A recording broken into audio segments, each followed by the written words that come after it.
Hi, this is Eric Mandel. I am at kibbutz Nahal Oz, one of the communities that was devastated on October 7th. This is one of the communities that really has remained private, that has not allowed in, if you will, people to come and view. And I am here with Matan. And Matan, tell us a little bit who you are and why you're here. Okay, so my name is Matan. I'm 27 years old. I live in Nahal Oz for 3 years now. 1 year from that 3 years is away from Nahal Oz because of the war, but I moved to Nahal Oz 3 years ago, and right now I worked as the spokesperson of the kibbutz. I come back to live in the kibbutz, not fully live in the kibbutz, but a couple of days a week. I live there. It's important for me. What was it like here before October 7th? So we always say that it was like 95% heaven and 5% hell, and the 95% it was a super heaven. The kibbutz is beautiful, and the community is so small, and everybody knows everybody else, and it was very peaceful to live here, and kids can run the streets without fear. But the 5% is because every once in a while, because Nahal Oz is so close to the Gaza border, it's like 700 meters between. Right. Just so people realize, we can see the fence behind us, and that is where the terrorists came in on October 7th. Yes. And by the way, in Nahal Oz, this is not a community that never saw anything. This is a community that started in the 1950s, and you lost people here.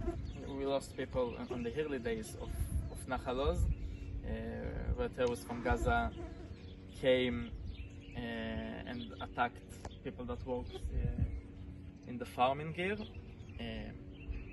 But actually between the 60s and the early of the 2000s, there was a very peaceful here, and people from Nahal Oz came to the beach in Gaza, and people until about the second Intifada in the early 2000s. Yes, and until the second Intifada in the early 2000s, where Hamas took the lead inside Gaza. In 2005, Hamas was elected. It was democratically elected to be in the government of Gaza, and since then there are a lot of terror attacks. They never came and crossed the border, but every once in a while they decided to launch rockets, and every once in a while we have an operation here. You lost a child in 2014 here. Yes, in the war of 2014. Actually, it was in one of the ceasefire days. In the end of the war, Hamas launched a lot of rockets here on Nahal Oz, and a 4.5 years old murdered because of that. So tell us what happened on October 7th.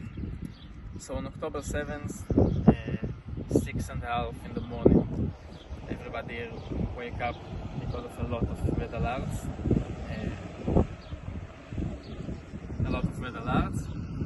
And we immediately understand that, okay, this is something else. It was a massive rocket attacks. How many people? How many Nukba terrorists came in here? And then, at the same time, the red alert, Nukba terrorists came from these gates.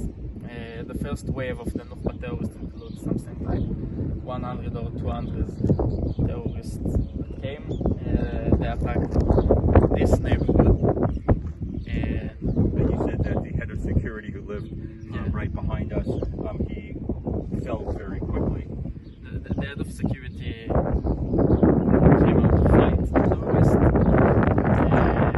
Fell very quickly. Now next door is a well-known base, the Nahal Oz base, and that's where you had the watchers, the young women who watched over Gaza. Yes. They were attacked also. They were attacked also. A lot of the watchers, 5 of them still Gaza.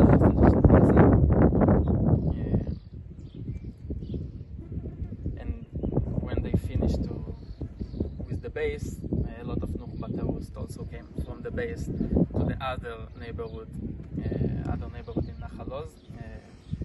other part of the kibbutz. That's also where a lot of people were murdered, 7 kidnapped, 2 of them, Omri Miran and Tzachi Idan, are still there.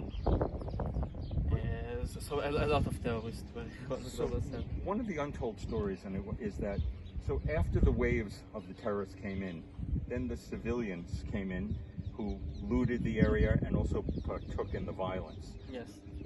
What can you tell us about that? So after all the terrorists, it was like a big party for the Gaza so-called civilians, and everybody wanted to take part in it.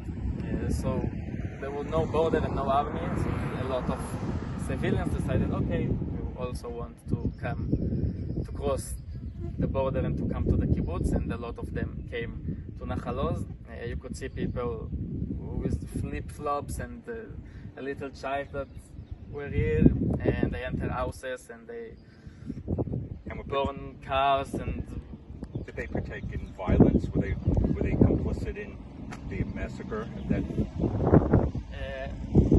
From what you know? Yeah, I don't know specifically in Nahal Oz. I don't know.